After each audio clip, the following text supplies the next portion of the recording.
शिक्षण के स्तर, levels of teaching. Morris L big और अन्य मनोवैज्ञानिकों के अनुसार शिक्षण को 3 स्तरों में बांटा गया है: स्मृति स्तर, समझ स्तर और चिंतनशील स्तर।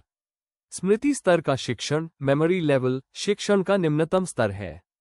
इसमें विद्यार्थी केवल रटने और दोहराने पर निर्भर रहते हैं। ये स्तर शिक्षक केंद्रित होता है और इसमें मुख्य रूप से तथ्य, सूत्र और परिभाषाएं सिखाई जाती हैं। हर्बर्ट ने इसे लीस्ट थॉटफुल लेवल कहा। उदाहरण के लिए विद्यार्थियों को गणित के पहाड़े या इतिहास की तिथियां याद कराना। समझ स्तर का शिक्षण, अंडरस्टैंडिंग लेवल, शिक्षण का मध्य स्तर है। इसमें विद्यार्थी केवल याद नहीं करते बल्कि विषय को समझते और उसका अनुप्रयोग करना सीखते हैं। इस स्तर पर शिक्षक और विद्यार्थी दोनों सक्रिय रहते हैं। इसमें व्याख्या, उदाहरण और प्रदर्शन, डेमोन्स्ट्रेशन जैसी विधियों का प्रयोग होता है। मॉरिस एल बिग ने इसे थॉटफुल टीचिंग लेवल कहा। उदाहरण के लिए विज्ञान की कक्षा में आवर्त सारणी के नियमों और कारणों को समझाना। चिंतनशील स्तर का शिक्षण, रिफ्लेक्टिव लेवल, शिक्षण का उच्चतम स्तर है। इसमें विद्यार्थियों में समस्या समाधान क्षमता, आलोचनात्मक चिंतन और मौलिकता का विकास किया जाता है। ये स्तर पूरी तरह से विद्यार्थी केंद्रित होता है और इसमें अनुसंधान, प्रोजेक्ट तथा उच्च कोटि की मानसिक प्रक्रियाएं, विश्लेषण, संश्लेषण, मूल्यांकन, प्रयोग की जाती है। H.C. मॉरिसन ने इसे मोस्ट थॉटफुल लेवल कहा। उदाहरण के लिए विद्यार्थी पर्यावरण प्रदूषण पर शोध कर समाधान प्रस्तुत करें।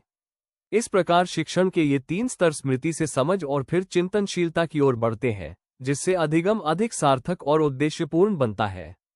शिक्षण की विशेषताएं एवं मूल आवश्यकताएं। शिक्षण एक लक्ष्य उन्मुख प्रक्रिया है, जिसमें हर शिक्षण का एक निश्चित उद्देश्य होता है। ये द्विदिशात्मक संचार पर आधारित है, जहां शिक्षक और विद्यार्थी दोनों सक्रिय रूप से भाग लेते हैं। शिक्षण एक गतिशील प्रक्रिया है, जो परिस्थितियों और विद्यार्थियों की आवश्यकताओं के अनुसार बदलती रहती है। साथ ही यह एक सामाजिक प्रक्रिया भी है, क्योंकि शिक्षक समाज के मूल्यों और आदर्शों को विद्यार्थियों तक पहुंचाता है। सबसे महत्वपूर्ण, शिक्षण एक निरंतर प्रक्रिया है, क्योंकि सीखना और सिखाना जीवन भर चलता रहता है। प्रभावी शिक्षण के लिए कुछ मूल आवश्यकताएं अनिवार्य होती हैं। सबसे पहले स्पष्ट उद्देश्य होने चाहिए, ताकि शिक्षण की दिशा स्पष्ट हो। शिक्षक को अपने विषय का गहन ज्ञान, नॉलेज ऑफ सब्जेक्ट मैटर, होना आवश्यक है।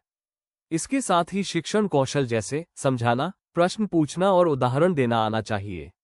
विद्यार्थियों को सीखने के लिए प्रेरित करना, मोटिवेशन भी जरूरी है।